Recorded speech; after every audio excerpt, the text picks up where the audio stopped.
Council will be in order. The clerk will call the roll to ascertain the presence of a quorum. Councilor Arroyo. Councilor Baker. Here. Councilor Siomo. Councilor Conley. Councilor Consalvo. Councilor Jackson. Councilor LaMartina. Here. Councilor Linehan. Councilor Murphy. Here. Councilor O'Malley. Councilor Presley. Councilor Ross. And Councilor Yancey.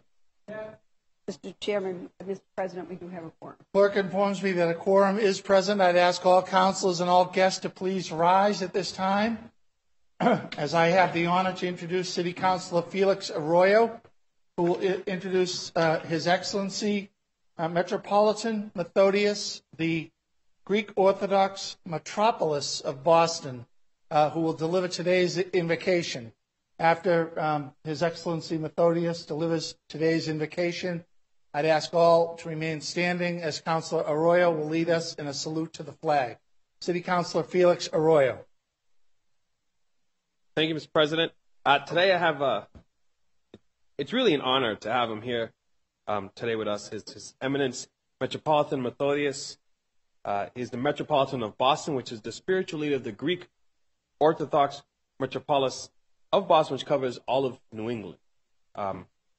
Really the best way to describe it for those of us who may not be so familiar with the Greek Orthodox Church, as Athena Lanes, my Greek policy director, who's a member of that church, happens to be, this is very much the equivalent of a cardinal in the Catholic Church.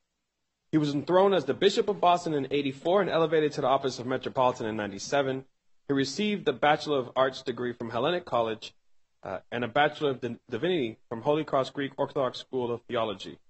He also at one time served as the president of Hellenic College. He went on to earn a master's in sacred theology from Boston University and in '75 from the University of Thessaloniki. Greece awarded him a theological accreditation.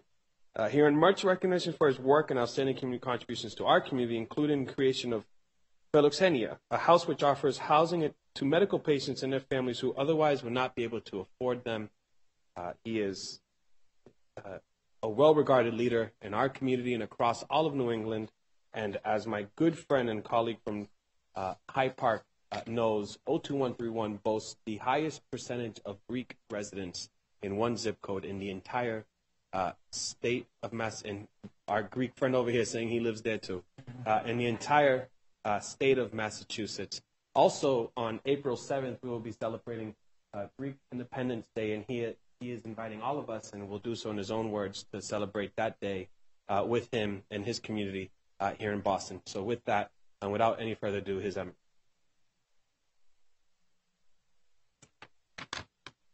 Let us pray. Heavenly Father, we reverently invoke your blessings upon the President and the devout members of the Boston City Council who have devoted their lives to serve your spiritual children, the citizens of this historic city. Instill in their hearts your Holy Spirit so that their service may be courageous and compassionate.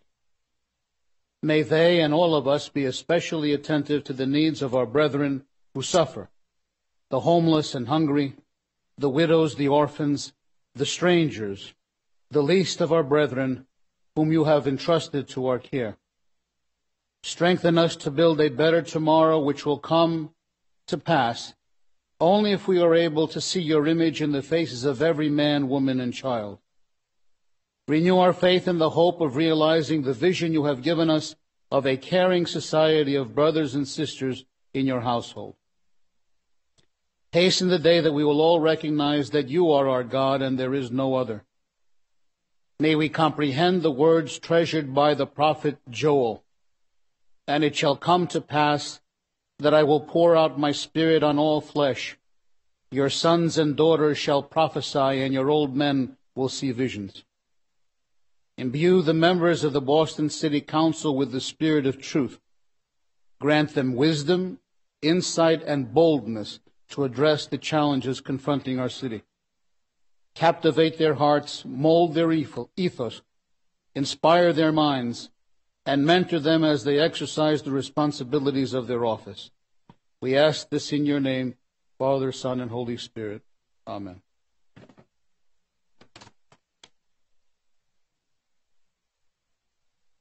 Thank you, Archbishop Methodius, for your inspiring message. Please join us as Councilor Arroyo leads us in the Pledge of Allegiance. I pledge allegiance to the flag of the United States of America and to the republic for which it stands, one nation, under God, indivisible, with liberty and justice for all. Councilor Arroyo will escort the Archbishop from the podium. We have been joined by several members of the council since the roll call was taken. We've been joined by Councilor Ross, Councilor Connolly, Councilor O'Malley. We have a full house today. I'd like to call upon Councilor Tito Jackson, who has the first of two presentations we'll give this morning before the council's meeting.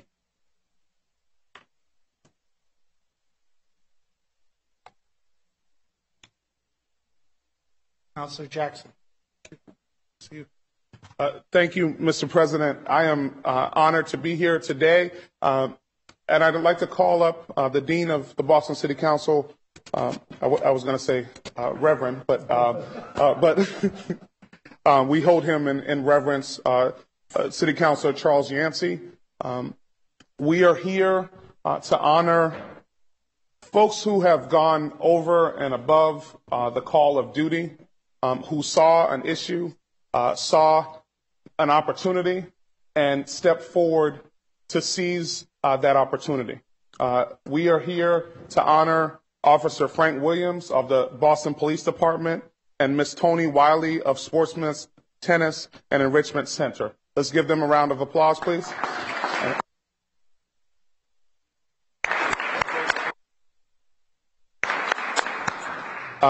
We also would like to acknowledge Sergeant Timothy Fitzpatrick from the Boston Police Department, and also Captain Greeland, Officer Marini, Sergeant Fitzpatrick, and Officer Law.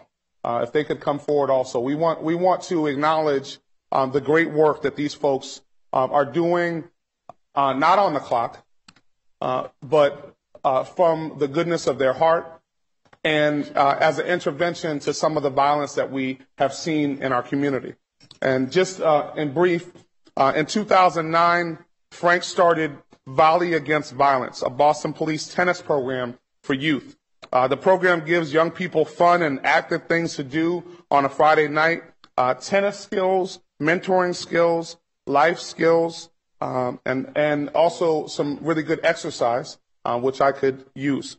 The program also highlights the good things that young people from Roxbury and Dorchester and Mattapan are doing. And I just want to note there's a lot of great things that our young people are doing in Roxbury, Dorchester, and Mattapan and all across the city.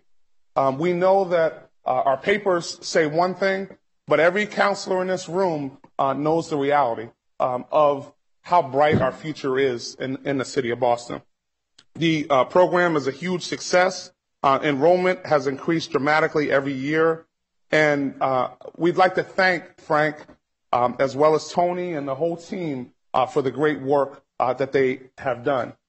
We have been told that this program is not only going to be in Boston anymore. We've been told that Frank and Tony have been contacted by other cities across the country to bring this very program to other cities across the country. And so we want to acknowledge the people who lead not only here, but also in the city of Boston and also all across the country. Tony is a well-decorated leader in the community for years and has been fighting for low-income neighborhoods and also for women's rights.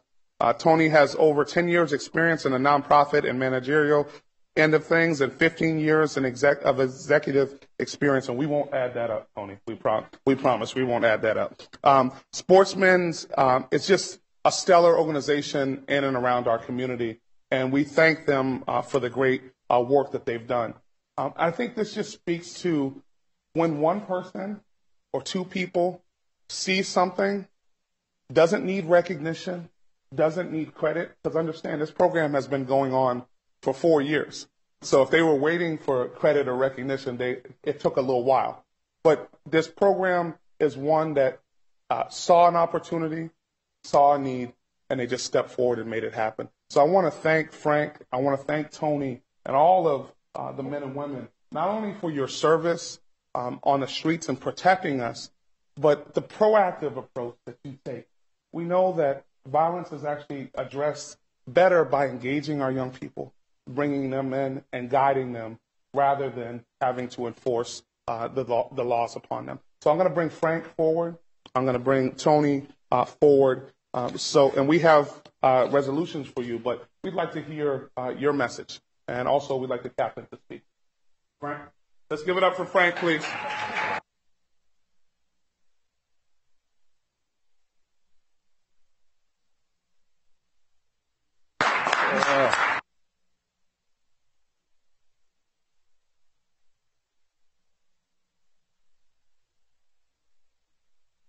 Thank you.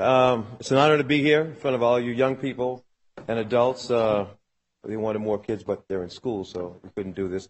Tito, thank you very much. Behind me, I have my captain, my superior officers, who have allowed me to do this also, the police department, the upper echelon, who've been supportive of this for the last 4 years.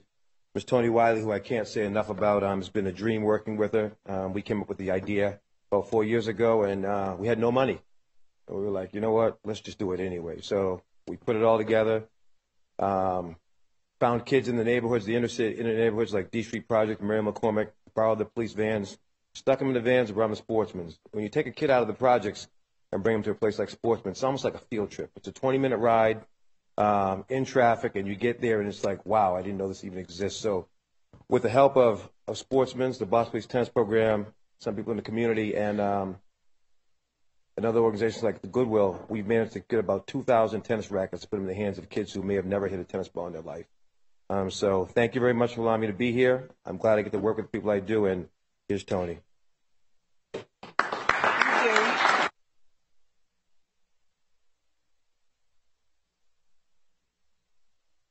So on behalf of Sportsman's Tennis and Enrichment Center, the staff, the members, the board of directors, the chair of the board who's here to join us today, I'd like to thank the City Council for this recognition. As Frank and Tito both pointed out, we don't work for the recognition. We feel that we work for the children of the city of Boston. Sportsman's was founded more than 50 years ago. It's the first and only African-American owned and operated indoor tennis club in the United States. It was formed because people knew that tennis, as many other sports, can be used as a vehicle to change lives. And today we're very happy to say that in addition to working with some of the finest young tennis players that there are, Sportsman's is in fact the only tennis club in New England that the U.S. Tennis Association has recognized with a multicultural excellence grant, because we are the only club in New England that routinely brings juniors to what's called the sectionals. That's the 24 strongest players in their age group in New England. And every year we have children that are going to those tournaments. But in addition to that, we have K through 12 education.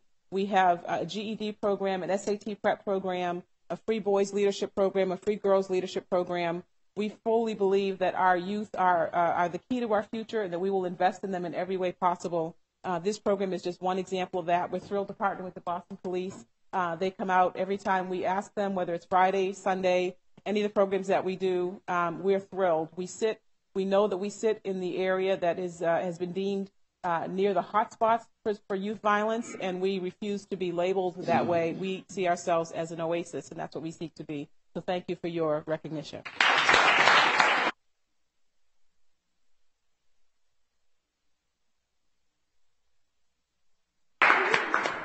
First of all, I want to thank Councilor Jackson for bringing members of the police department and the Sportsman's Tennis Club before us today. And as I was listening to Tito and to Tony, I couldn't help but reflect on the fact that Tito's dad, Herb Jackson, was very sacrificial in his time and his leadership and his initiative to improve the quality of life for people in the city of Boston. And then when Tony was speaking, I couldn't help but think of Gloria and Jim Smith, who established the Sportsman's Tennis Club. And Tony is far too modest Arthur Ashe participated in tournaments right there at Harambe Park, where the Sportsman's Tennis Club is located at. So I am thrilled to be here. I want to thank my colleague and all of our colleagues for recognizing the leadership of Tony and Boston's finest, Boston police officers behind me at this time. Thank you very much, and God bless you.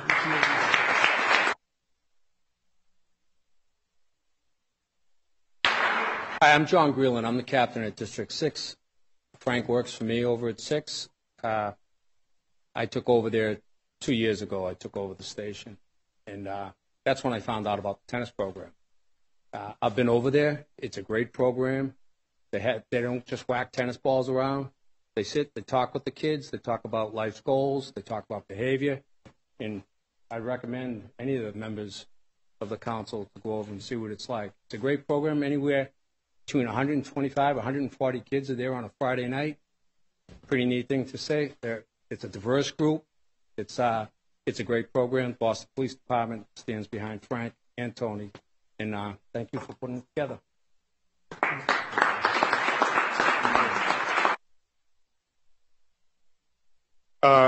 For Frank and Tony, we are here to present you with an official council resolution to acknowledge the great and amazing work that you've done and you continue to do. And this is a token of how much we care about you for the work that you do for the young people in our future. Thank you so much.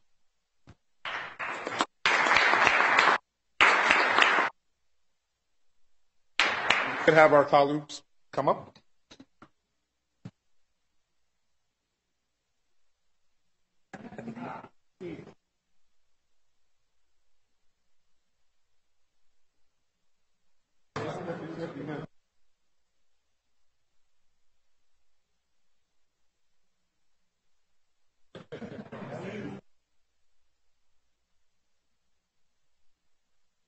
Thank you, thank you.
I now have the honor of introducing our colleague, City Councilor Charles Yancey, who will introduce the Madison Park High School Student Council. Councilor Yancey. Thank you very much, Mr. President. I would like to invite the Madison Park Student Council to come down and join us at the podium at this time. All of you, come on down. I read names. While they're coming down, the Freshman Student Council at Madison is relatively new to the Boston Public School System. Their mission during this innovation year at Madison is to educate them about how policy changes are made, particularly with regards to the school and student engagement, acting as guides and co-organizers of the Freshman College and Career Day. They are taking on a big project aimed at gauging student satisfaction with Madison's climate and culture. They will be producing and administering a freshman climate and culture survey to all ninth graders, and the outcome of that survey will be shared with the students and staff and administration in order to improve change in coming years. They focus on school lunches, uniforms, school times, school cleanliness, and many, many other issues. They're a great group that have demonstrated commitment to their school and the innovation program. These talented young people very well could occupy the seats in front of us in a relatively short period of time. And we wanted to give them some encouragement and to thank Mr. Tom Parks, who's one of the teachers and leaders in this program, Darlene Mercado, director of the Freshman Academy, Marissa Ricci. Where's Marissa? Back there. She's not one of the students. I know she looks like one. And Renee, Dr. Renee Dunkley. Here she is. Oh. So at this time, I'd like to invite Councilor Tito Jackson to join us. Even though the bulk of these students happen to live in District 4, the school itself is located in District 7. Is Councilor Jackson around? Okay, well, when he returns, I will read one of the resolutions that will be given to each of the students, and it should serve as a major surprise to each of them that today is your day.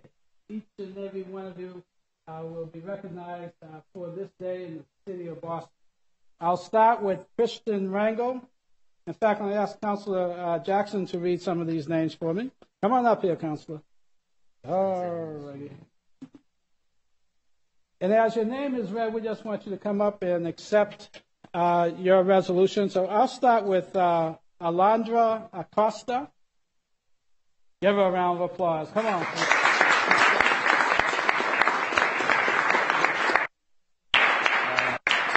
I'll read just this one resolution, but it's identical to each of the others. Whereas this is the first year, 2013, in which Madison Park Technical Vocational High School has organized a council for its freshman class. And whereas the goals and objectives of the Madison Park Freshman Student Council revolve around the idea that student council members can effect policy change at Madison Park as a whole and increase student engagement in the school. And whereas student council members would act as guides and co-organizers of the school's freshman college and career day. And whereas Councilor Jackson, student council members, should have warned you. Okay. Okay. Whereas student council members will also participate in a pioneering project aimed at gauging student satisfaction with Madison Park's climate and culture by producing and administering a freshman climate and culture survey to all ninth graders. And whereas the survey results will be shared with Madison Park students, staff, and administration in order to implement positive future changes. Be it therefore resolved that the Boston City Council, in meeting assembled, congratulates Christian Rangel, in this case, for his contributions serving as a member of the Madison Park Technical Vocational High School Freshman Student Council, and be it further resolved that the Boston City Council, in meeting assembled, welcomes Christian Rangel to the Boston City Council and proclaims Wednesday, March 27, 2013, as all of your day. So today is also Alondra Acosta's day in the city of Boston. Congratulations.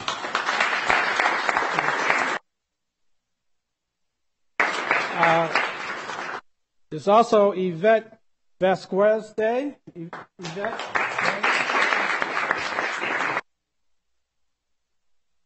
And Saquon Johnson. It's your day.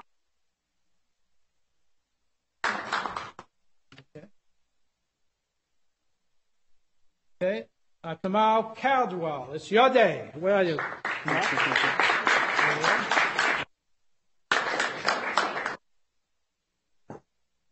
All right. Shaki Baka, it's your day.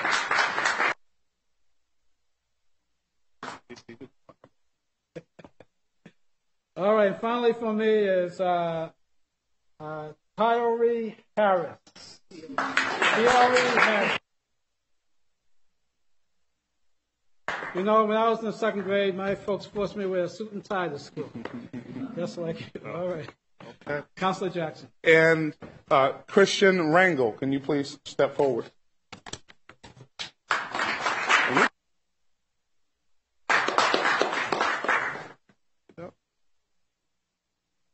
And Kelsey Pemberton, can you please step forward? It's your day.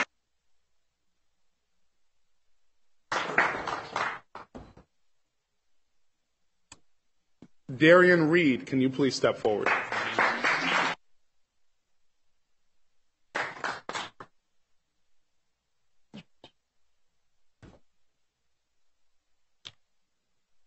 Jasmine Elder, please step forward.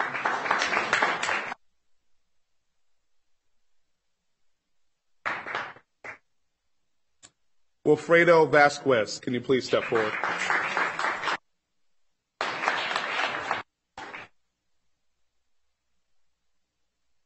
Kiana Freeman, please step forward.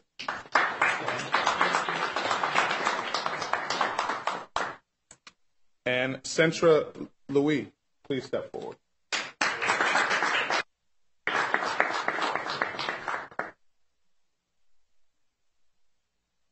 Okay. You are the president. Do you mind saying a few words, and then we will invite our colleagues up to take a picture.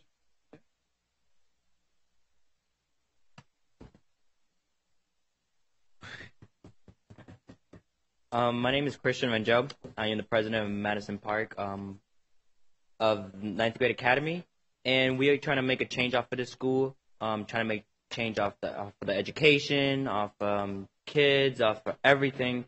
We're trying to make a change off the school lunches, the uniforms, the times, and the knowledge of kids need to know during the future in life. So we're trying to make a change off of that and trying to show you guys that Madison is a really, really great school, and it's an amazing school. I know for sure it is. So.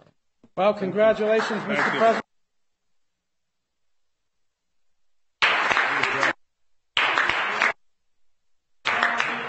Try to join us for a family photo. And while they join us, we do, Christian, we know that Madison Park is a great school, and we know that it's going to continue to get better. Okay. Thank you so much, brother.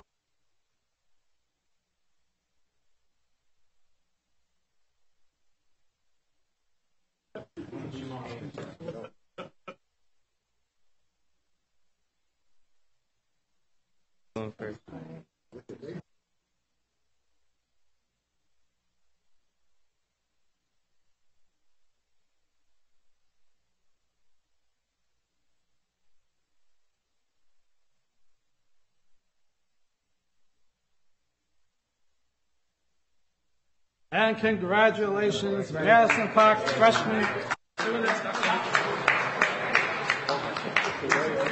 You did a great job. Thank you.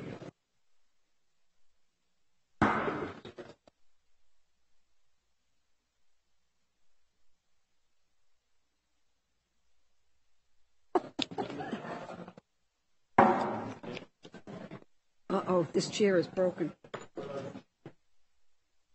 Right, can you switch that? Literally. Thanks.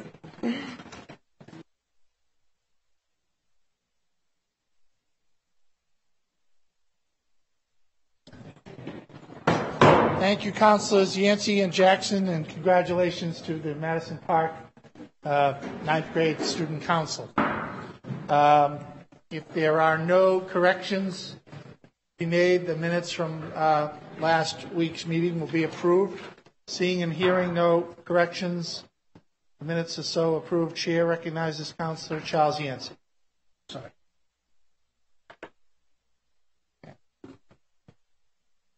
Madam Clerk, communications from His Honor the Mayor. Docket number 0497, message and order approving an appropriation of $15,800,000 from the Surplus Property Disposition Fund credited to the Capital Fund for the purchase and renovation of 585 Commercial Street for the purpose of establishing a Boston public school in downtown Boston. Chair recognizes City Councilor Mike Ross. Thank you, Mr. President. Mr. President, Councilor Lamatina and I believe, I'm trying to, Councilor, I think it was just you and I from the council, as well as other state reps and senators, joined the mayor last week with you, Mr. President. Sal, President was there.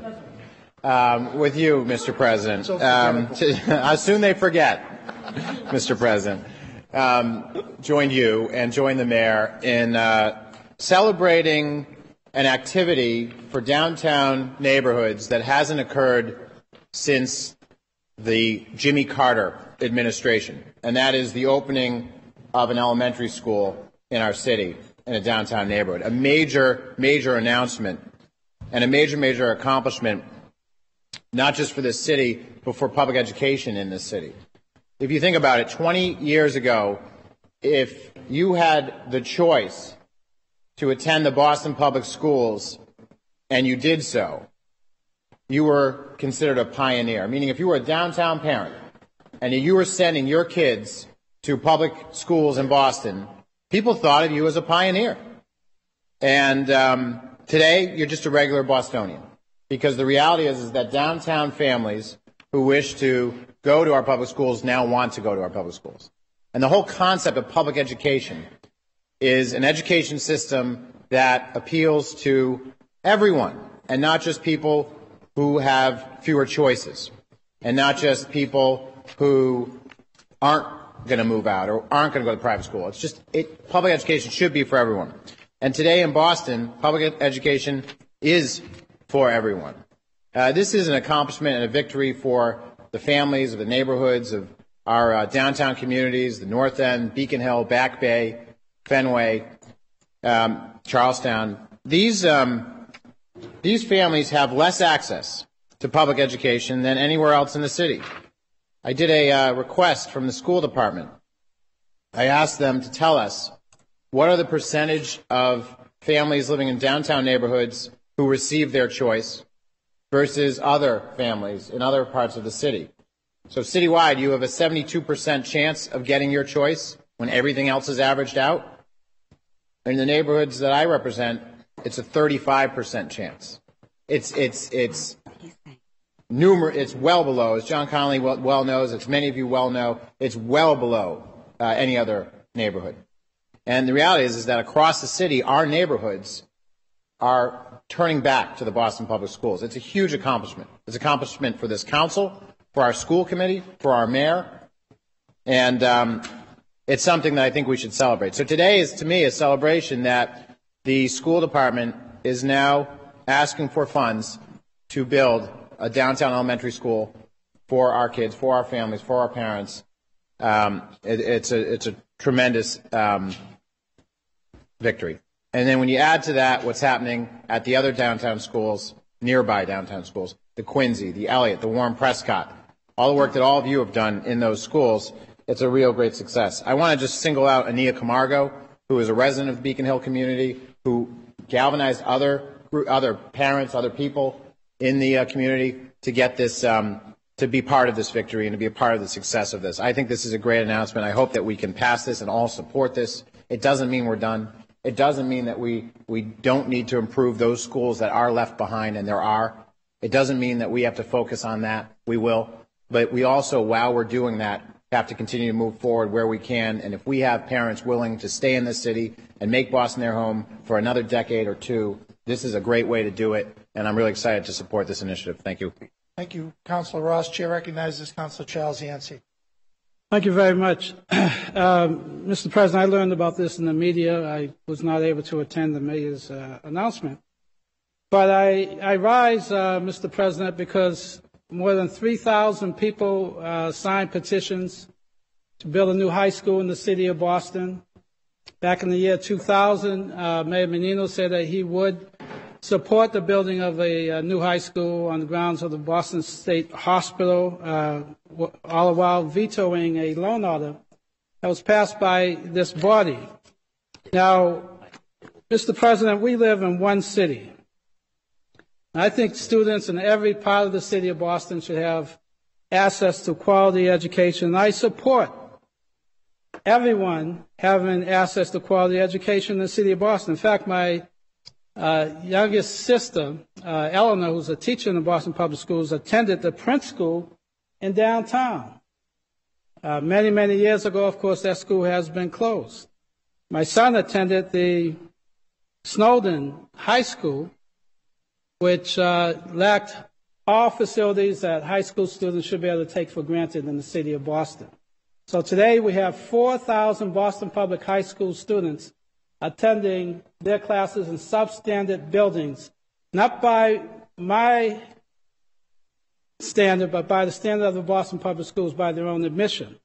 So when I heard this great news about a new school being built in the North End, presumably for parents in downtown Boston and North End in that area, I really have mixed emotions, because this body passed a loan order in 2000 to build a new high school that hasn't been built yet. The only thing we have in common with this issue in terms of what's going on in Mattapan is that in the city of Boston, last time the city of Boston built a high school was when Jimmy Carter was president of the United States, and there have been more than 24 new high school facilities built throughout the Commonwealth of Massachusetts. So I stand, Mr. President, because we do have a loan order before the City Council calling upon the city to build, at long last, build a state-of-the-art high school in the city of Boston.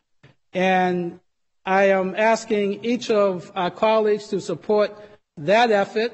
I'm asking the mayor to support that effort, because I think the 3,000 people who signed the petitions and the many who came in these chambers over the years to debate the issue of a new high school, all of whom came to support it, they should be given the same level of consideration. So I just rise and ask that we give this a thorough review, as we have given the request to build a new high school in the city of Boston a thorough review, and perhaps this year we can pass both. Thank you very much. Thank you, Councilor Yancey. Docket 0497 will be referred to the Committee on Ways and Means. Chair recognizes Councilor John Connolly. Thank you. I just want to acknowledge the great advocacy and work of Councilor Ross in helping to bring this to fruition, Councilor LaMattina as well. I echo Councilor Ross's words and sentiments. This is a great day for the downtown neighborhoods. It's a great day for students and families in Boston, and it's something I look forward to supporting and voting for. It's a great thing that has happened, and so I want to echo Councilor Ross's sentiments on that. I do just want to take a moment, though, to note that presently the Boston Public Schools have an estimated $500 to $700 million hole on deferred maintenance and repairs across our facilities, and a identified $1.2 billion in identified new construction needs. This helps address that, and it's why I think it's a slam dunk to vote for it.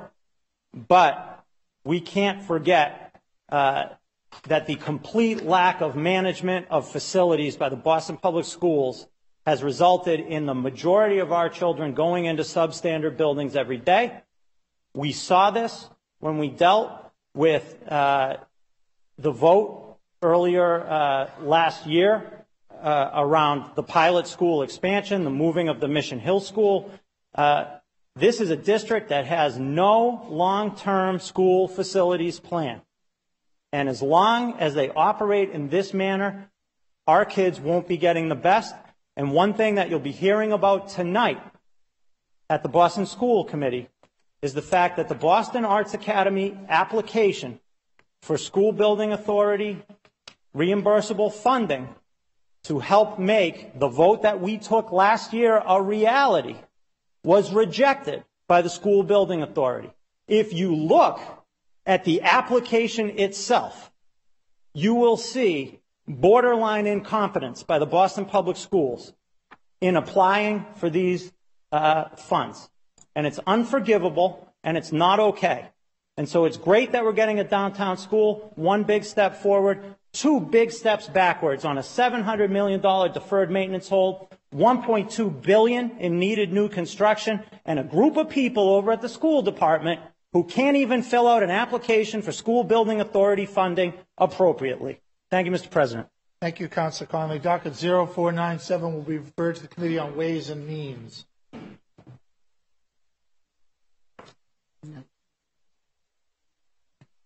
Clerk, docket 0498.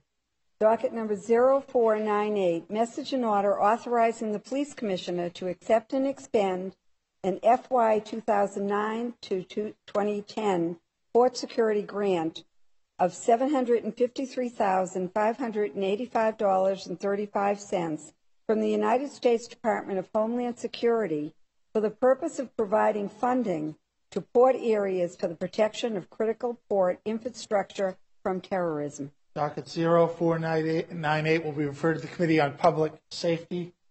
Docket number 0499, message in order to reduce the appropriation for the reserve collective bargaining for $396,055 to provide funding for the Boston Public Health Commission, BPHC, for the FY13 salary increase contained within the collective bargaining agreements between the Boston Public Health Commission and the American Federation of States, County, and Municipal Employees, known as AFSCME, Council 93, Local 787, as well as the cost of salary increases for non-union BPHC employees. Would you like me to read the next one?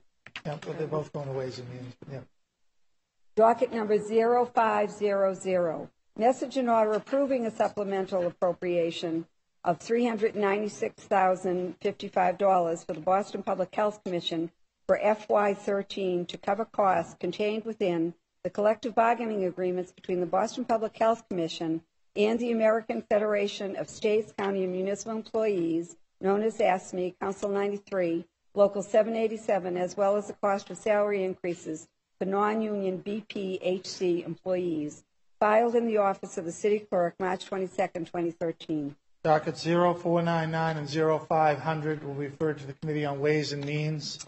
Docket number 0501, message in order to declare surplus two owned former Public Works Department parcel properties known as 175 West 1st Street, South Boston District, and number 174 West 2nd Street, South Boston District, to transfer care, custody, management, and control of said property to the Public Facilities Commission. Docket 0501 will refer to the Committee on Economic Development and Planning. Docket number 0502, message in order to declare surplus city-owned former Public Works Department parcel property known as Hamden Street, Roxbury District, to transfer care, custody, management, and control of said property to the Public Facilities Commission. Docket 0502 will be referred to the Committee on Economic Development and Planning. Docket number 0503, message in order for the confirmation of the reappointment of James H. Green to the Board of Directors for the Boston Industrial Development Financing Authority for a term expiring April 1st, 2018. Docket 0503 will be referred to the Committee on Economic Development and Planning. Docket number 0504, message in order for the confirmation of the reappointment of Catherine L. Carterides to the Board of Directors of the Boston Industrial Development Financing Authority for a term expiring April 1st, 2018. Docket 0504 will be referred to the Committee on Economic Development and Planning. Docket number 0505, message in order for the confirmation of the appointment of Scott Bosworth to the Board of Directors of the Boston Industrial Development Financing Authority for a term expiring April 1st, 2018. Docket 0505 will be referred to the Committee on Economic Development and Planning. I'd like to take this moment just to welcome Professor Bruce Berman and a group of international students from Boston University School of Business and Management, or Management and Business, if I have that right. They're attentively participating in today's council meeting. We want to welcome them.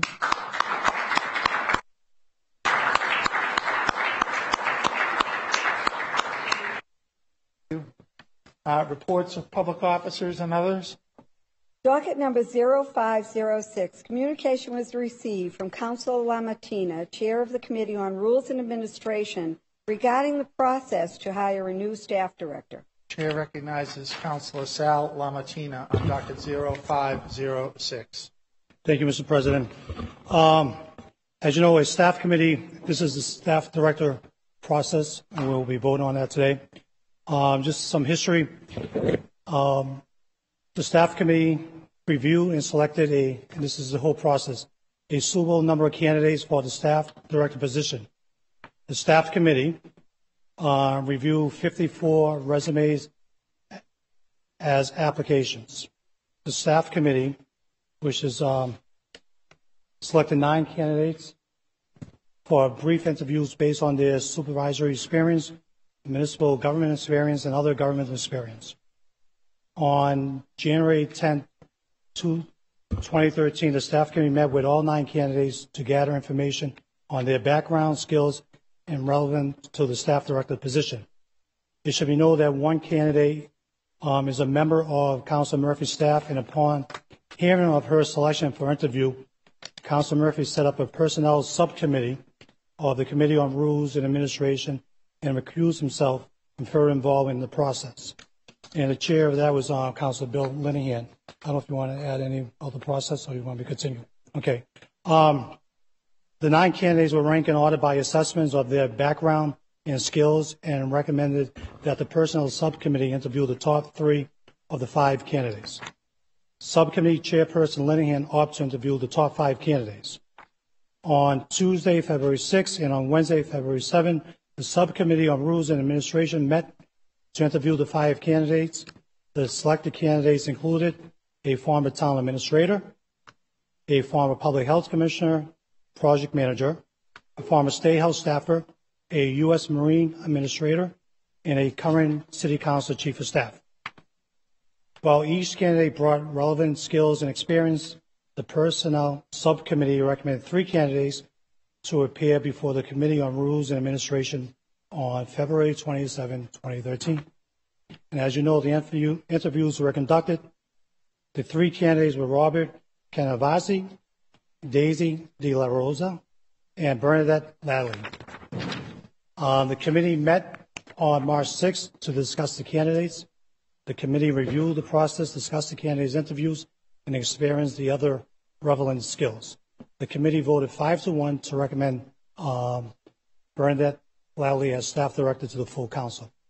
Before I move the council proceed to the election, I would like to hear from Councilor, Chairman of the subcommittee, Bill Linehan.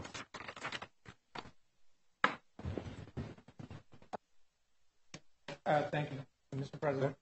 I'll just recap that. It was basically it went from 54 to 9, 9 to 5, 5 to 3, and a recommendation was made by the Rules Committee.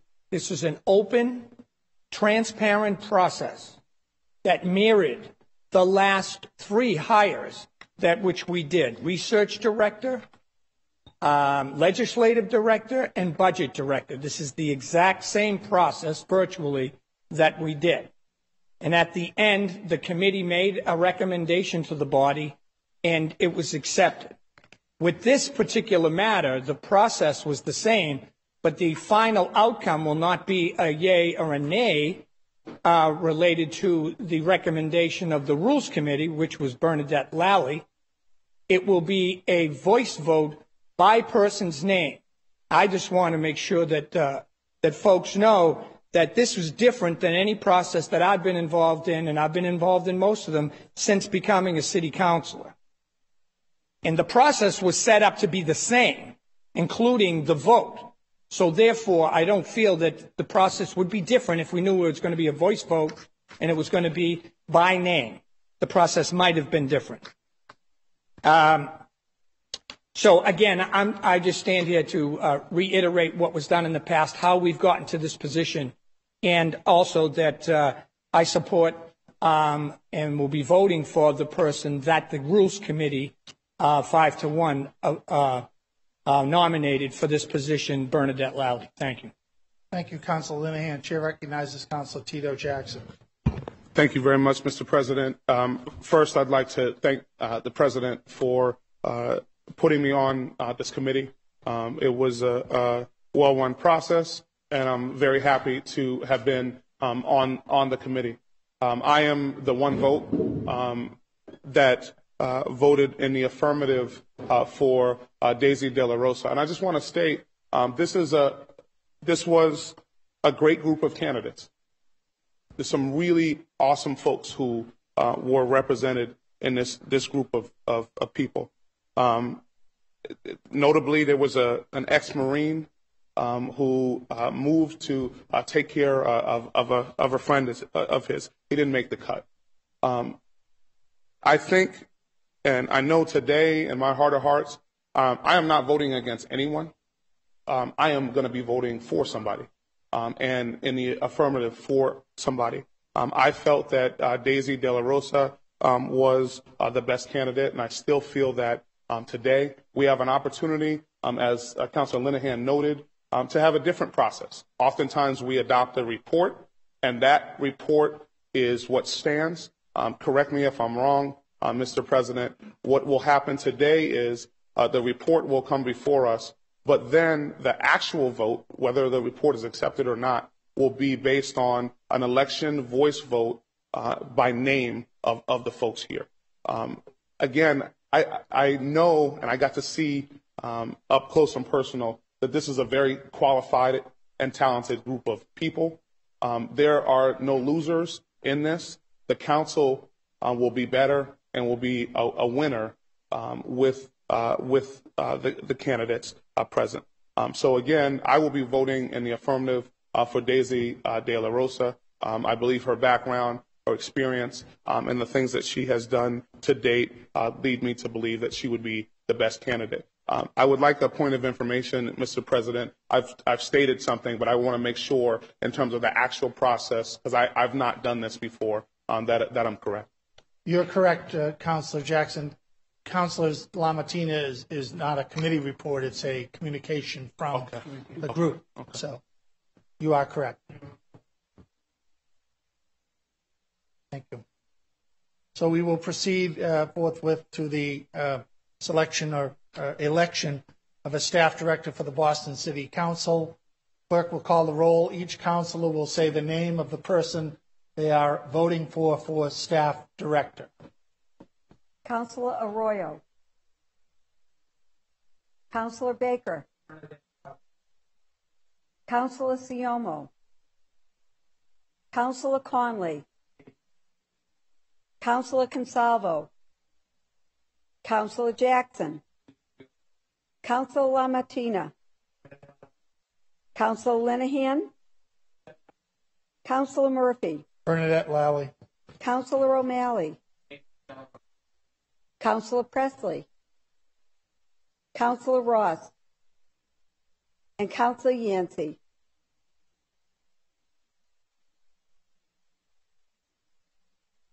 Mr. President, we have elected a staff director on the 7 to 6. Daisy De La Rosa is elected the new staff director to the Boston City Council. Thank you.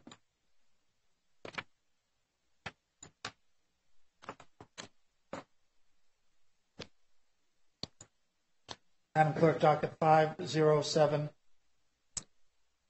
Docket 0507, communication was received from City Council President Murphy of the appointment of Councilor Frank Baker to the Residency Compliance Commission.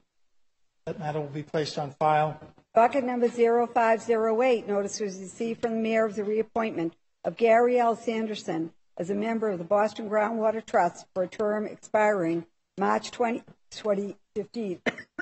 Docket 0508 will be placed on file. Excuse me. Docket number 0509. Notice was received from the Mayor of the reappointment of Tim Ian Mitchell as a member of the Boston Groundwater Trust for a term expiring March 20th, 2015. Docket 0509 will be placed on file. Docket number 0510. Notice was received from the Mayor of the appointment of Galen Gilbert as a member of the Boston Groundwater Trust for a term expiring March 20th, 2015. Docket 0510 will be placed on file. Docket number 0511. Notice was received from from the mayor of the appointment of Molly Sheridan as a member of the Boston Groundwater Trust for a term expiring March 20th, 2015. Docket 0511 will be placed on file. Docket number 0512. Notice was received from the mayor of the appointment of Peter Schilland as a member of the Boston Groundwater Trust for a term expiring March 20th, 2015. Docket 0512 will be placed on file. Docket number 0513. Notice was received from the mayor of the appointment of Aaron Mikulowicz as a member of the Boston Groundwater Trust for a term expiring March 20th, 2015. Docket 0513 will be placed on file. Docket number 0514. Notice was received from the mayor of the appointment of Greg Gaylor as a member of the Boston Groundwater Trust for a term expiring March 20th, 2015. Docket 0514 will be placed on file. Docket number 0515. Notice was received from the mayor of the appointment of William Moy as a member of the Boston Groundwater Trust for a term expiring March 20th, 2015. Docket 0515 will be placed on file. Docket number 0516. Notice was received from the mayor of the appointment of John T. Haler as a member of the Boston Library Board of Trustees for a term expiring May 1st, 2017. Docket 0516 will be placed on file. Docket number 0517. Notice was received from the mayor of the reappointment of Heather Watkins as a member of the Boston Disability Advisory Commission for a term expiring June 1st, 2016. Docket 0517 will be placed on file. Docket number 0518. Notice was received from the mayor of the appointment of Suzanne Lavelle as a member of the Boston Disability Advisory Commission for a term expiring on June 1st, 2016. Docket 0518 will be placed on file. Docket number 0519. Notice was received from the mayor of the reappointment of Kyle Richardson as a member of the Boston Disability Advisory Commission for a term expiring on June 1st, 2016. Docket 0519 will be placed on file. Docket number 0520. Notice was received from the mayor of the appointment of Reuben Rue as a member of the Boston Disabilities Advisory Commission for a term expiring October 1st, 2015. Docket 0520 will be placed on file. Docket number 0521. Notice was received from the mayor of the appointment of Allegra Stout as a member of the Boston Disability Advisory Commission for a term expiring on October 1st, 2015. Docket 0521 will be placed on file. Docket number 0522. Notice was received from the mayor for the appointment of Rain Newman as a member of the Boston Disabilities Advisory Commission for a term expiring October 1st, 2015. Docket 0522 will be placed on file. Docket number 0523. Notice is received from the mayor of the appointment of Paulette Houston as a member of the Boston Disability Advisory Commission for a term expiring on February 1st, 2016. Docket 0523 will be placed on file. Docket 0524. Notice is received from the mayor of the appointment of T. Thatch Hassan as a member of the Boston Disabilities Advisory Commission for a term expiring April 1st, 2016. Docket 0524 will be placed on file. Docket number 0525.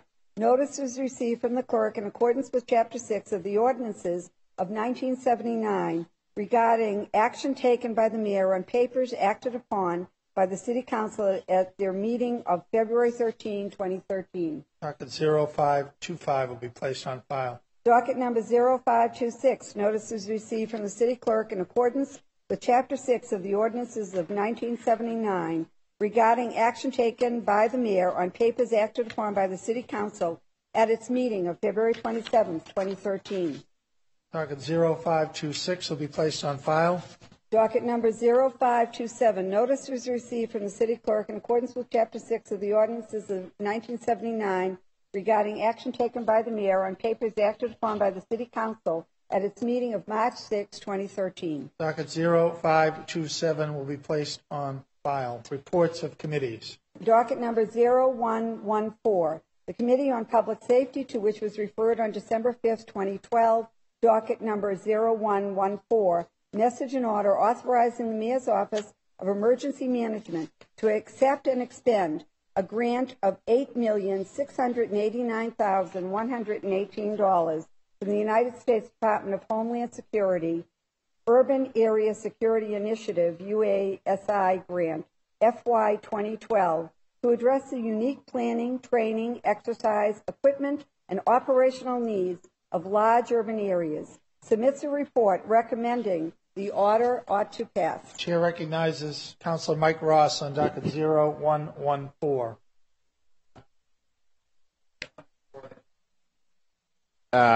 Iterations. We had a hearing earlier. It was actually last week. I apologize.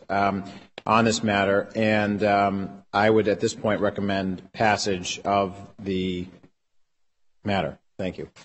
Councilor Ross moves acceptance of the committee report and passage of docket 0114. All those in favor say aye.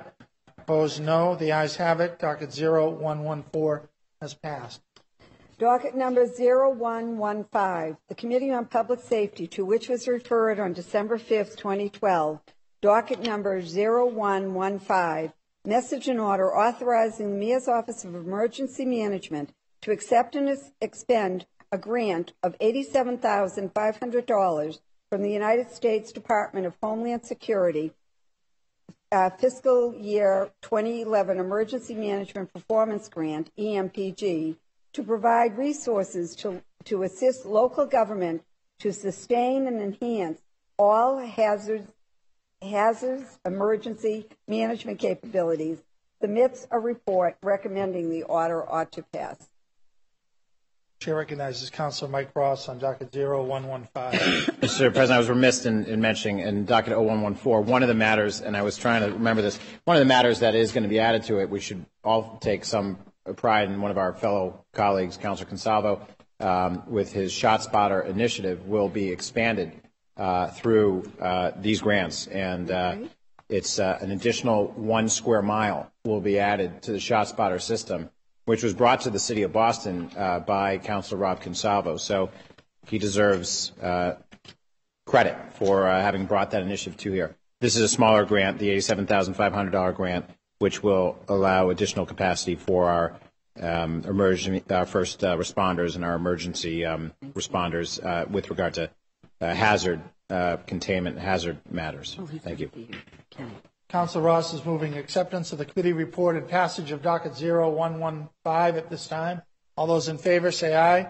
Opposed, no. The ayes have it. Docket 0115 has passed. Docket number 0341, the Committee on Public Safety, to which was referred on February 27, 2013. Docket number 0341, message and order authorizing the police commissioner to accept and expend a grant of $23,999.98 to fund the FY12 Paul Coverdell National Forensic Science Improvement Program grant funded by the National Institute of Justice and passed through the Massachusetts State Police. Submits a report recommending the order ought to pass. Chair recognizes Councilor Mike Ross on docket 0341. Thank you, Mr. President. This is another small grant that will improve the capacity of our police department and our forensic area. But it just so often I get up here and I talk to my colleagues about some of the people who come before this committee who work for the city of Boston, and they are talented, professional people in their professions, in their careers, who we're lucky to have. They go out, they find these grants, and they make great use of them. And in some cases, they're small, $23,000 grants like this one. Other times they're much larger, but we have a great team that continues to come before this council. I encourage my colleagues to come to these hearings. Many of you do stop by, and we talk a little bit more substantively about these matters. But I would move at this point that we pass this $23,000 grant. Thank you, Mr. President. Councilor Ross at this time moves acceptance of the committee report and passage of docket 0341. All those in favor say aye. Opposed, no. The ayes have it. Docket 0341 has passed. Docket number 0334, Committee on Ways and Means, to which was referred on February 27, 2013. Docket number 0334, message and order to reduce the appropriation reserve for collective bargaining for $91,825 to provide funding for the Boston School Department for the FY13 cost items contained within the collective bargaining agreement between the Boston School Committee and the Lunch Hour Monitors Association, submits a report recommending the order ought to pass. Would you like to read the second one? Docket number 0335, the Committee on Ways and Means, to which was referred on February 27th, docket number 0335. Message and order approving a supplemental appropriation of $91,825 for the Boston Public Schools for FY13 to cover the cost items contained within the collective bargaining agreement between the Boston School Committee and the Lunch Hour Monitors Association, submits a report recommending the order ought to pass. Do you want me to read the rest of them? They're all... Are they all Ways and Means? 4 of them for Ways and Means. Thank you. Docket number 0336, the Committee on Ways and Means, to which was referred on February 27, 2013. Docket number 0336, message in order to reduce the appropriation for the reserve for collective bargaining by $58,010 to provide funding for the Boston Public Schools for the FY13 costs contained within the collective bargaining agreement between the Boston School Committee and the Boston School Police Patrolmen's Association, submits a report recommending the order ought to pass. Docket number 0337, the Committee on Ways and Means, to which was referred on February 27, 2013, docket number 0337, message and order approving a supplemental appropriation of $58,010 to cover the FY cost items contained within the collective bargaining agreements between the Boston School Committee and the Boston School Police Patrolmen's Association, submits a report recommending the order ought to pass. Chair recognizes Councilor Maxiello on docket 0334 to 0337. Thank you, Mr. President. We held a hearing on Thursday, March 21st. We had testimony provided by John McDonough, our CFO for the Boston Public Schools, as well as Deputy Superintendent Joe Shea, Eric Weston from the School Police, and Sam DePina.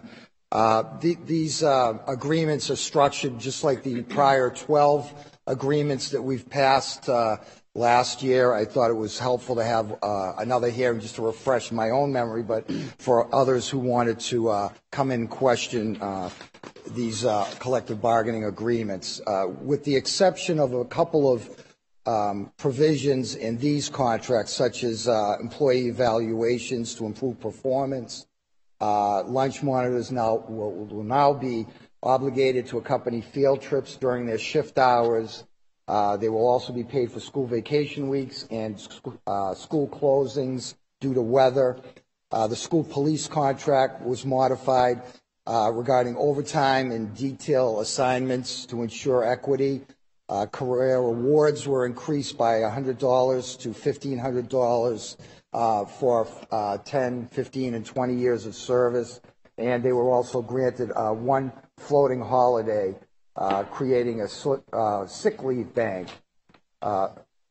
These contracts, again, are from FY11 through FY16. The wage increase will be 012,333.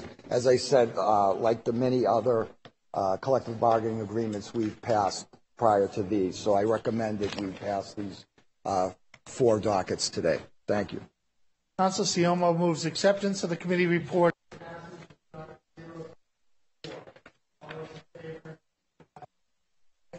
Opposed, no. The ayes have it.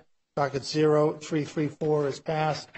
Councilor Siomo moves passage of docket 0335. All those in favor say aye. Opposed, no. The ayes have it. Docket 0335 is passed. Councilor Siomo moves passage of docket 0336 at this time. All those in favor say aye. Opposed, no. The ayes have it. Docket 0336 has passed. And Councilor Siomo at this time moves passage of docket 0337. All those in favor signify by saying aye. Opposed, no. The ayes have it. Docket 0337 has passed. Madam Clerk, docket 0185. Docket 0185, the Committee on Government Operations, to which was referred on January 30th, 2013, docket number 0185, Message and ordinance amending the City of Boston's Code, Chapter 16-38, regulating placement and maintenance of news racks, submits a report recommending the ordinance ought to pass in a new draft. Chair recognizes Council Matt O'Malley on docket 0185. Thank you, Mr. President. Docket number 0185 was assigned to the Government Operations Committee from Mayor Menino on January 30th. We held a hearing on February 26th and then a working session last week on March 19th. I wanted to begin by thanking my two colleagues who've been working on this for many, many years, Councilor Sal LaMattina and Councilor Mike Ross. This is an issue that is of concern, but it's also about striking the right balance. The issue is we have news boxes. They're important. It offers a service. It offers a product. It offers information. Obviously, they are, and we all support their protection of First Amendment rights. But we've also had some which haven't been well maintained, haven't been cleaned, you can see graffiti on it, you can see trash in it. So how do we strike the balance of making sure that we have that availability of boxes for these vendors, for these publications, as well as not limiting or interfering with the quality of life for residents? And it's a tricky situation, but I think that we were able to find a fair common ground with all parties involved. I want to thank the administration, Commissioner Massaro and her crew. They were at the table every step of the way, as well as we invited many vendors, many publications, their paper vendors and publication vendors to come and sit. And we had a really good conversation over a hearing, over a working session. So I'm going to talk a little bit about what docket 0185 does and then talk about some of the changes that we were able to find. Docket 185 would allow for the DPW to create an online permitting process and to use electronic communication to owners of news racks for notification purposes. Such a thing doesn't exist before now. It would authorize the DPW to immediately remove news racks that lack valid permits, that are damaged in any way that poses an immediate threat to public safety, that would have profane, racist, or explicit graffiti, and news racks that are not removed by their owners upon notification by the city of an emergency removal deadline. This would be with one of the major blizzards, with the hurricanes or tropical storms that we had. The ordinance would provide efficient administration, improve street cleanliness, and strengthen emergency protocols. The ordinance would require color-coded stickers by year that would identify the location of news racks and provide an inventory of news racks.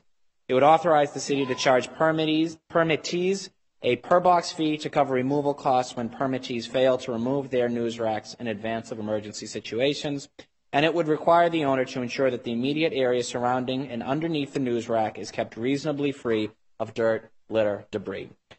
Some of the changes that we were able to come in are submitted in this final draft is reducing the annual application fee from $300 to $100.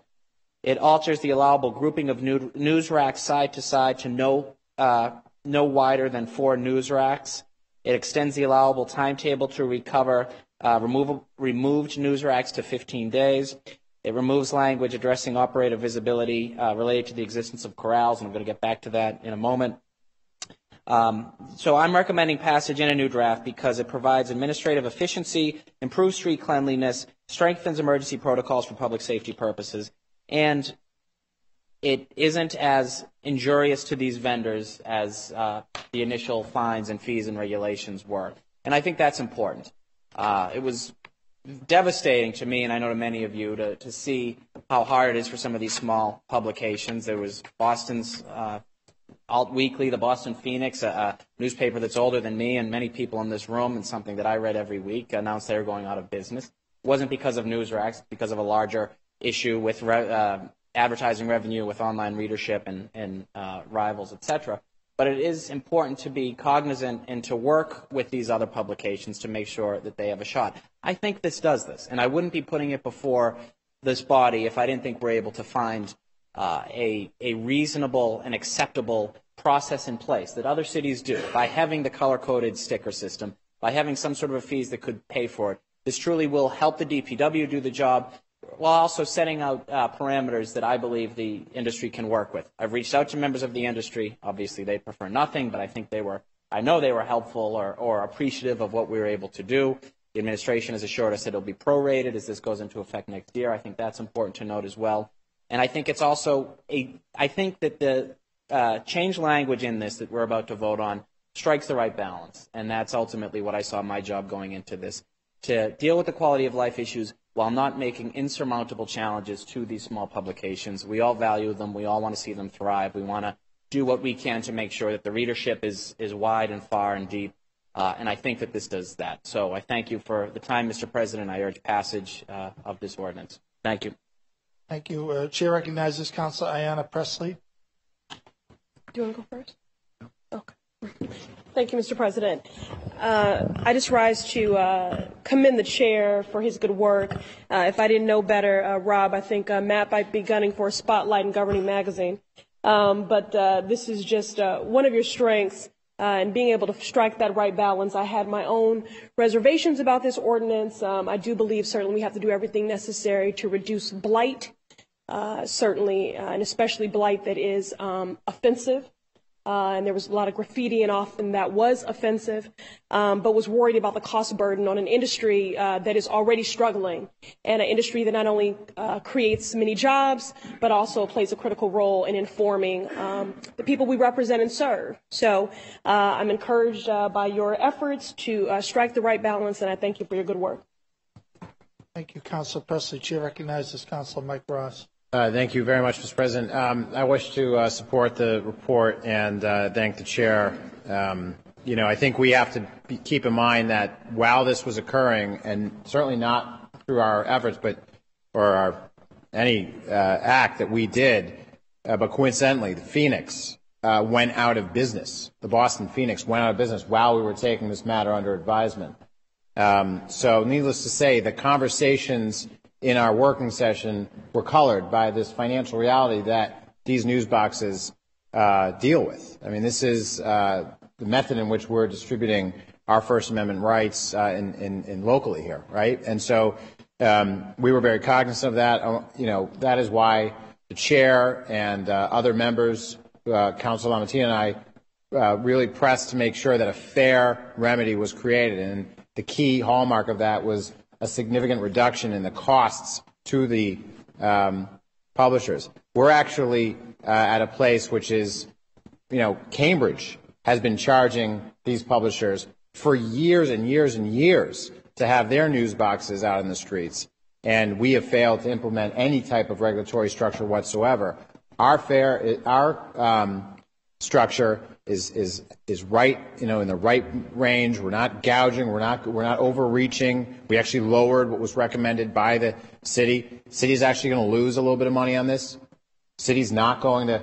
This is not a windfall. I'd be surprised if the city recovers half of their costs on this particular matter. We're not trying to, balance the cost of this program on the backs of a beleaguered industry that's going out of business, but we have to provide some sort of kind of structure to the system. And round one didn't work for whatever reason, so here we are with round two. This seems to be a fair compromise, and I support it. I think we should move forward with it. Thank you. Thank you, Councilor Ross. Councilor O'Malley at this time moves acceptance of the committee report and passage of docket 0185 in a new draft. All those in favor, say aye. Aye. Opposed, no. The ayes have it. Docket 0185 has passed in a new draft. Matters recently heard for possible action. Docket number 0338, message and order authorizing the Environmental and Energy Services Chief to accept and... Docket 0338 remains in committee. Yes. Docket number 0339, message and order approving the provisions of Section 65 of Chapter 139 of the Acts of 2012, which allows for the adoption of local option increasing a widow's annual allowance as enunciated in Mass General Laws, Chapter 32, Section 101, from $6,000 to $12,000 per annum. Chair recognizes Councilor Matt O'Malley on docket 0339. Thank you, Mr. President. It's been a busy several weeks in the Government Operations Committee. We had a hearing just the other day on March 23rd over this issue. The two folks from the Retirement Board testified, Timothy Smith, the General Counsel, and Attorney Dan Green. Very briefly, prior to 1996, certain city employees could retire under Option C. Their widows or widowers upon their death would receive a yearly annual allowance of $6,000. It's been stuck at the $6,000 rate for the last 17 years. If we are able to pass this change today, it would double it to $12,000. Given the fact that this is a finite pool of retirees, there are currently 301 widows or widowers who are receiving this allowance. The total number of people who have opted into that initially was 696, so obviously that number will fluctuate but would never go above that because you can no longer have the option to retire under Option C. And what this does is it puts us in line with the state retirement under Option C. Last November, the state legislature passed the Pension Reform Bill, the Acts of 2012, which would put this in line. For this to pass, our city retirement board has to approve it. They did unanimously. The final check is to us.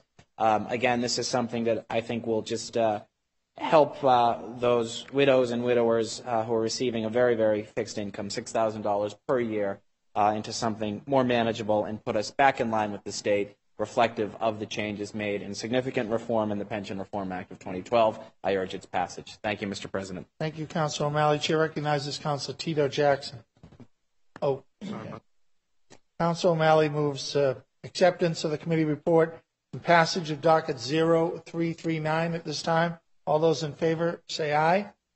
Opposed, no. The ayes have it. Docket 0339 has passed. Motions, orders, and resolutions.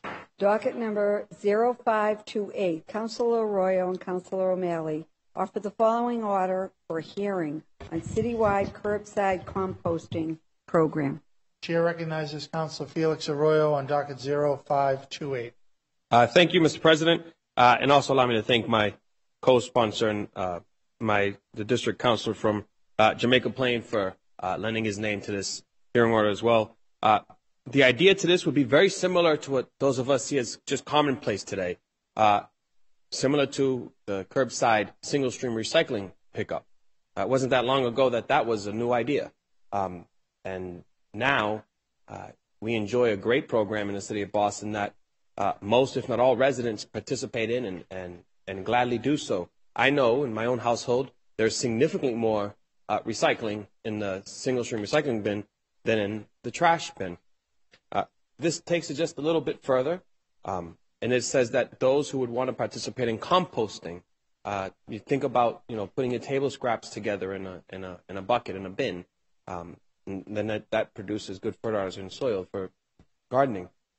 Want to participate in composting, that the city would also do a very similar citywide compost pickup program.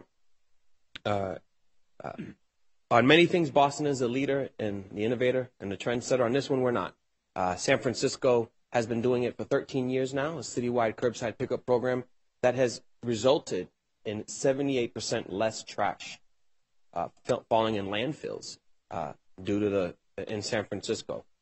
We all know that landfills are bad for our environment, and if they can reduce it by 78%, why couldn't we? Portland, Oregon, very similar program as well. And they found that they had such little trash once they were doing recycling and compost pickup, such little trash that they moved the trash pickup to biweekly and the compost and single-stream recycling to weekly. And that was as a result of such little trash being produced once people took advantage of the composting and single-stream recycling. Here in Boston, in the city we all so proud to live in and represent, there's a similar program already kind of happening. A local startup by the name of Bootstrap Composting picks up waste curbside at 400 residential addresses, 21 commercial addresses, and has diverted 170,000 pounds of food scrap in the past 2 years. They do this on bicycles. Imagine if they can do that in the last 2 years, and if their demand is that high, that are over 400 residentials and over 20 commercial. What can happen if the city takes on the project? There are also some universities here. Some of us attended, others have family that work at. Boston University is really setting a gold standard here. They have a composting program there, and they've diverted over 1,100 tons of compost from waste. And Harvard University has a plan to produce absolutely zero waste by the year 2020 by introducing, amongst other things, a composting program. Boston can be a part of this. I think we could catch up to San Francisco and Portland. We might even be able to do better. And so I want to thank my colleague for his work on this with me, but it would be remiss if I didn't also thank the folks who put together the Jamaica Plain Neighborhood Forum, where they brought in elected officials who live in Jamaica Plain, brought issues to our attention, and this was one of the issues that brought to our attention. And I think it shows also what can happen in our city when community residents come together and share their ideas with us as elected officials, and it could happen in that organic fashion. I think we can get to some really good results. So I'm excited about this, and again, thank you to my colleague for signing on. Thank you, Councilor Arroyo. Chair recognizes the co-sponsor, Councilman O'Malley. Thank you, Mr. President. I'd like to return the compliment to my good colleague, friend, and neighbor from the at-large council from Jamaica Plain, Felix Arroyo. He and I participated in the Jamaica Plain State of the Neighborhood Forum several weeks ago, and the first question was on composting and urban farming. So from that, we've decided to pursue this with the urban farming hearing order several weeks ago, and now this, and it's great to work with you, and thank you for your leadership and hard work on this. Very briefly, I just want to talk about seatbelts and banana peels. We'll start with seatbelts. You know, when we were growing up, despite our age, people didn't always wear seatbelts. I know I didn't. I would venture a guess most of you didn't. And as you see, behaviors change as we learn, as it becomes public awareness, public safety issue. Now, everyone, and particularly for the parents in the room, I know the kids would never dare get into a car without putting a seatbelt on. That's the way behavior is changing. And we're seeing it with the city's success with our recycling program. Our recycle rates are up dramatically. They're still not nearly as high as they should be or where we want them to be, but we'll continue to do that. I'm very proud that Jamaica Plain and West Roxbury lead the city, the two neighborhoods chiefly that I represent, on single-stream recycling rates. And it's something that we're doing because of the public education, because of the awareness, because of changing behaviors. The city and Susan Casino does a wonderful job with this program, and I know we all support her and support it and anything we can do to increase it.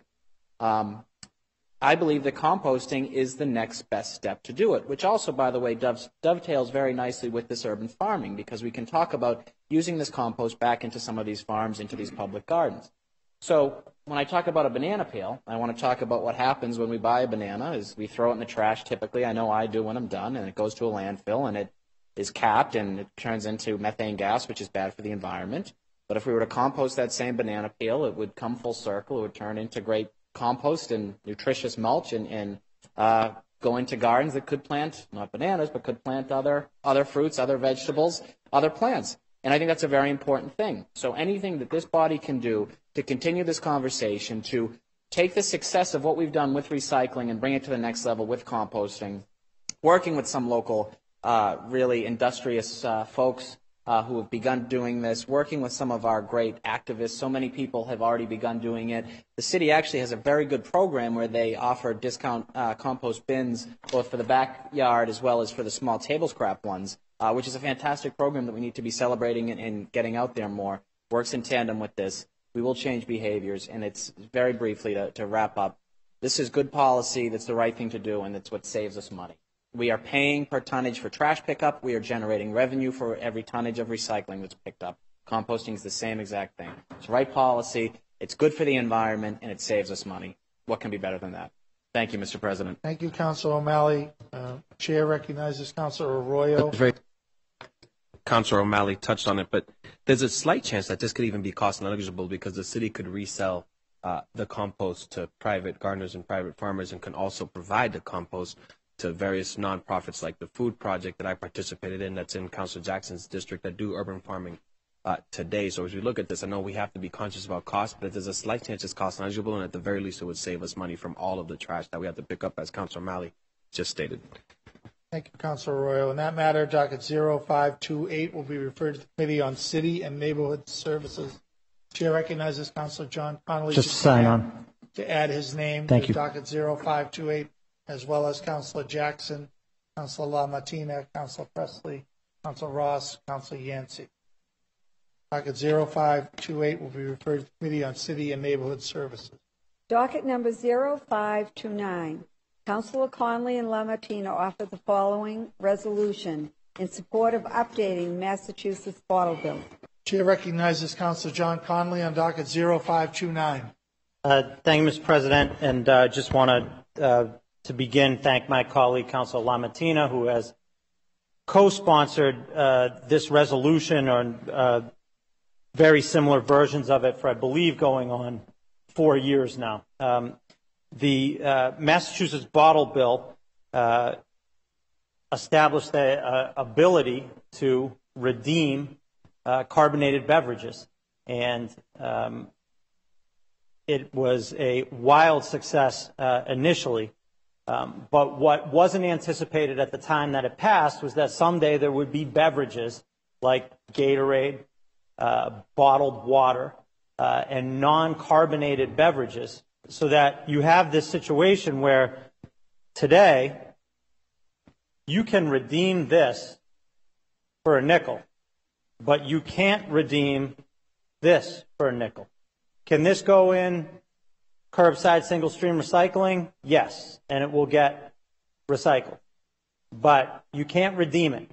And so what we actually find is that this will be more likely to end up on the ground as trash, litter, than this.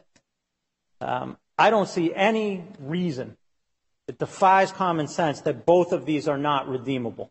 And that is what's known as the bottle bill loophole. And for now going on 4 years, I would ask that we could suspend and pass today a call to the legislature to update the bottle bill, close the loophole, make all such bottles redeemable, and in so doing, make Massachusetts greener, more sustainable, and litter-free. And that really is what it all boils down to. So I thank you, Mr. President, and again, I thank Councilor LaMattina for always co-sponsoring. I thank my colleagues over the past few years for always allowing us to suspend and pass this. Thanks. Thank you, Councilor Connolly. Chair recognizes Councilor Sal LaMattina.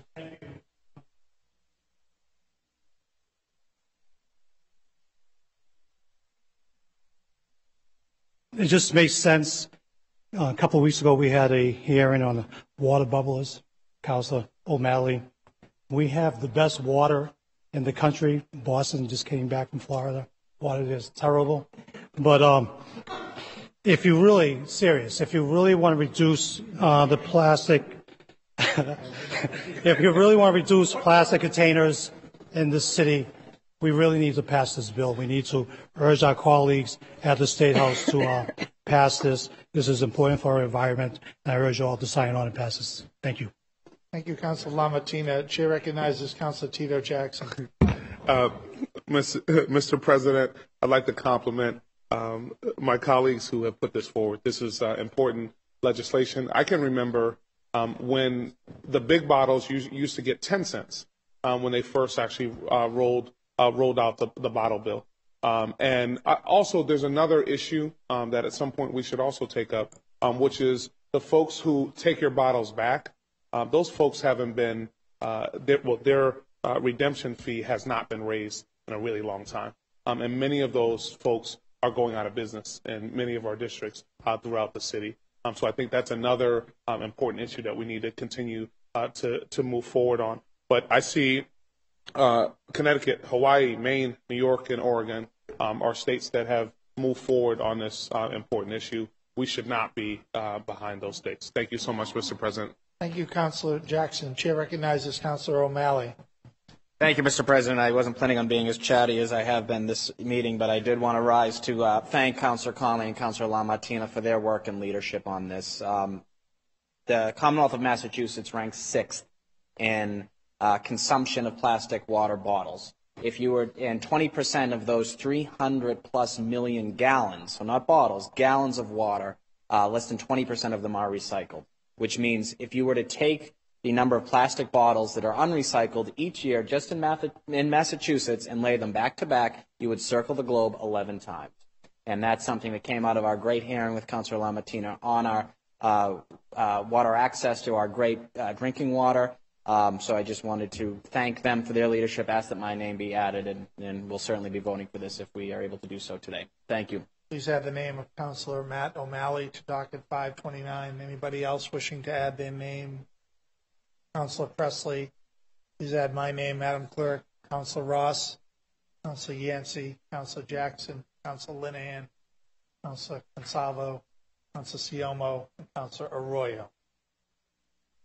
At this time, Councilor Connolly moves suspension of the rules and adoption of docket number 0529.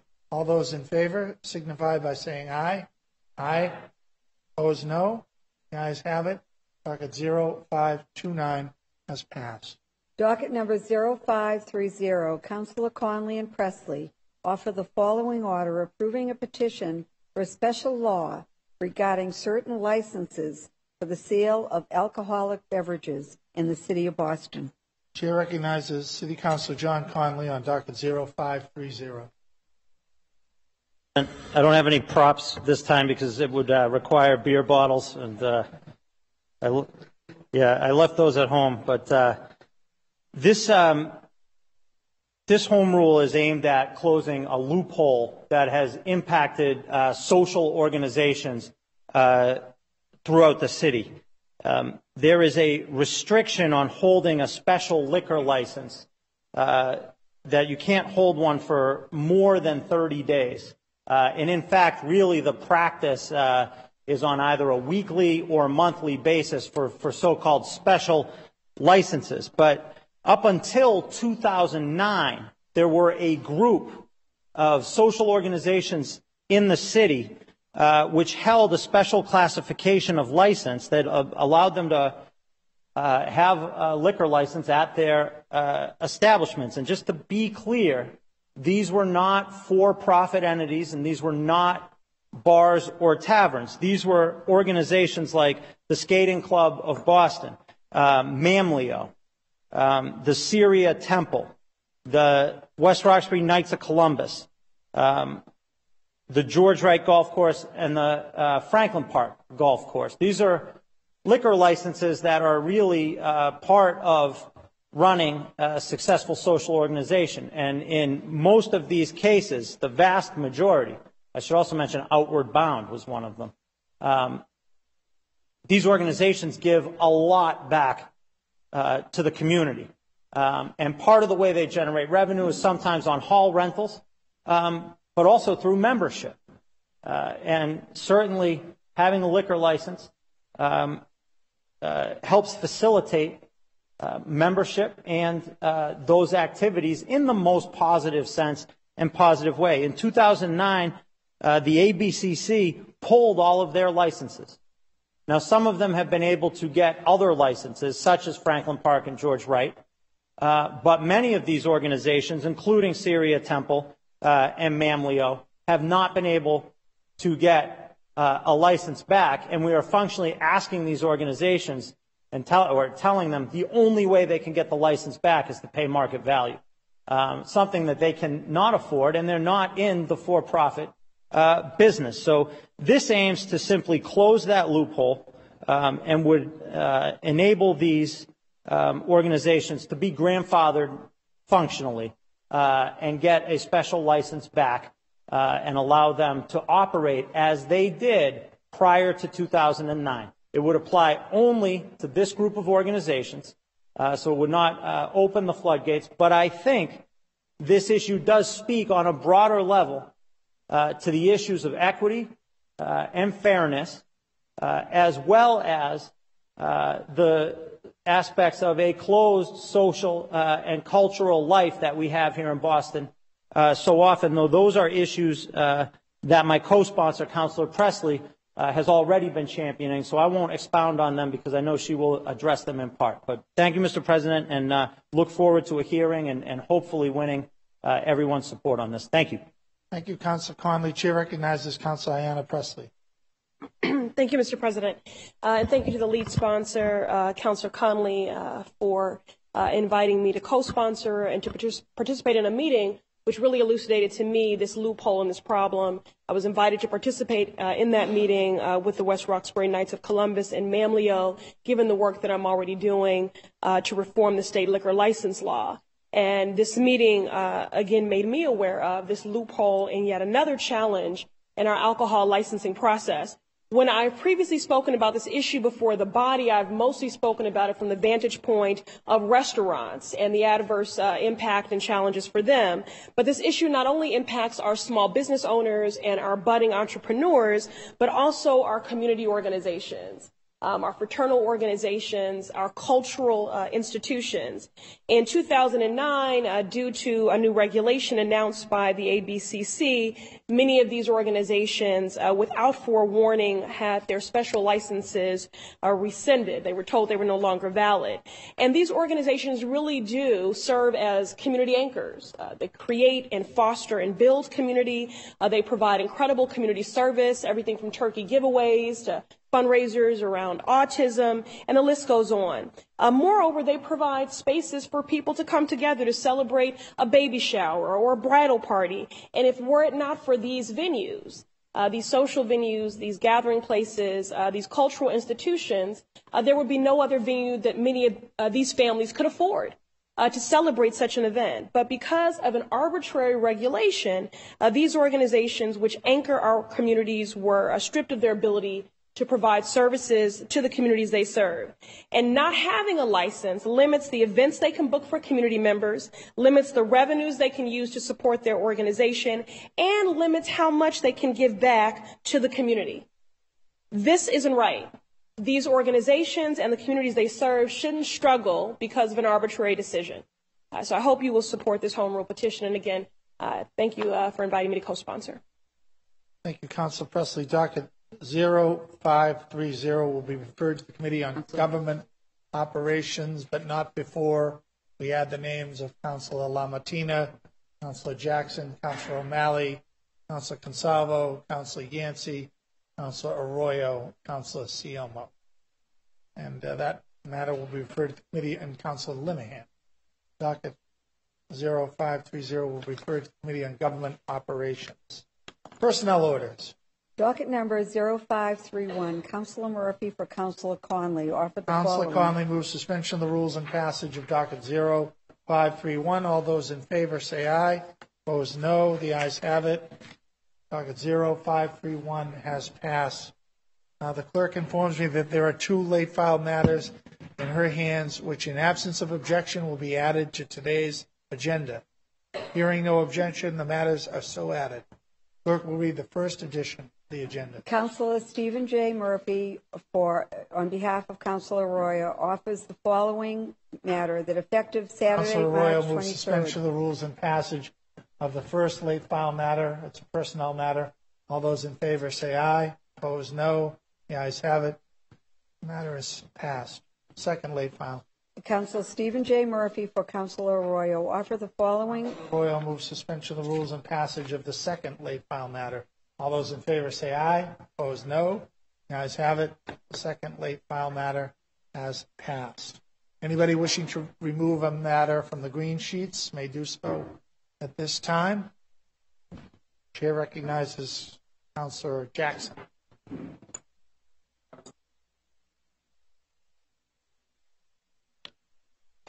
Okay.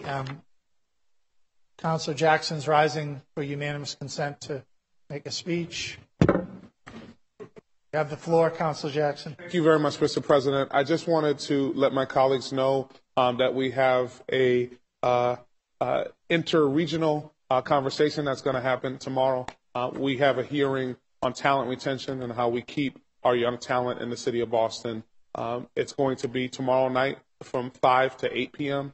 It will be in Boston and in Cambridge at the same time at the Museum of Science.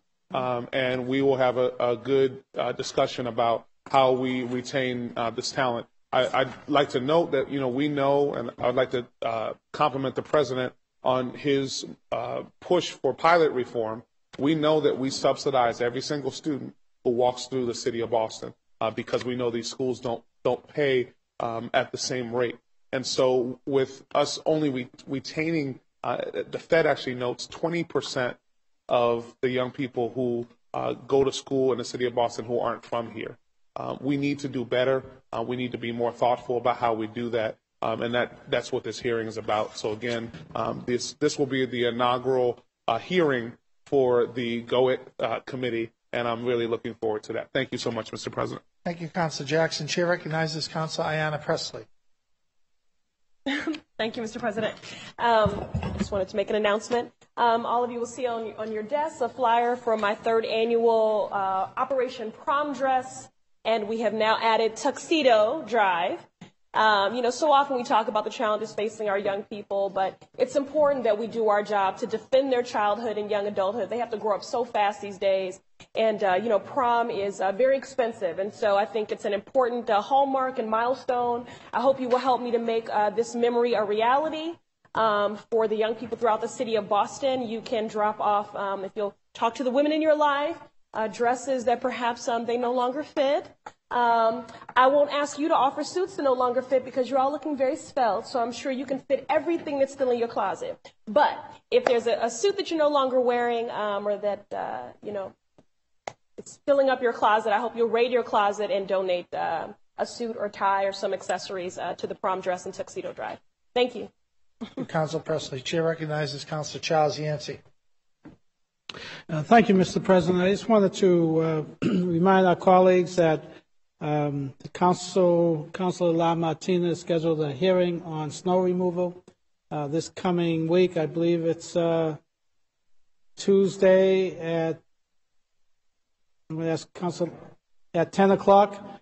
And I appreciate the fact that we are going to go ahead with this hearing is to discuss the blizzard of 2013. We had several storms after that certainly was not of the same magnitude, but even as of last night, I heard a lot of concerns raised by some of my constituents on two counts. Number one, there are many streets I didn't see a plow at all in the first 48 hours after the storm.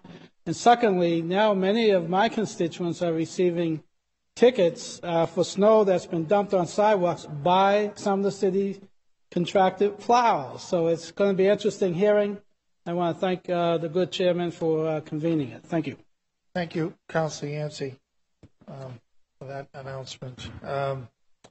The clerk informs me there are 20 late file matters which, in absence of objection, will be added to today's consent agenda.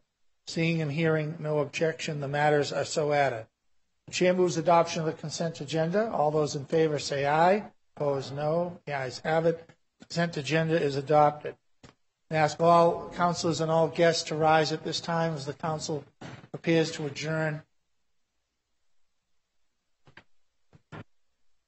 The council will close in memory of this meeting for the following individuals: for Councilor Baker, Bill Murphy, Alan Spider Putman; for Councilor Linehan, Joseph A. Gage, Shirley M. Lucas; for Councilor Yancey, Janae D. Waldron, Irene Noyles Burrell, Lavelle Diet, and Chinua Achebe.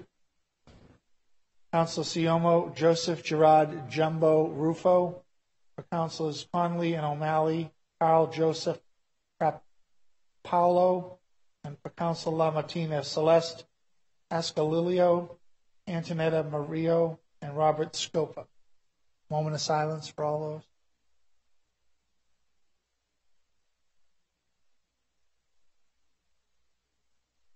Thank you. The chair moves that when the council adjourns today, it will do so in memory of the aforementioned individuals and is scheduled to meet again on Wednesday, April the 3rd, 2013 at 12 o'clock noon. All those in favor of adjournment signify by saying aye. Council stands adjourned.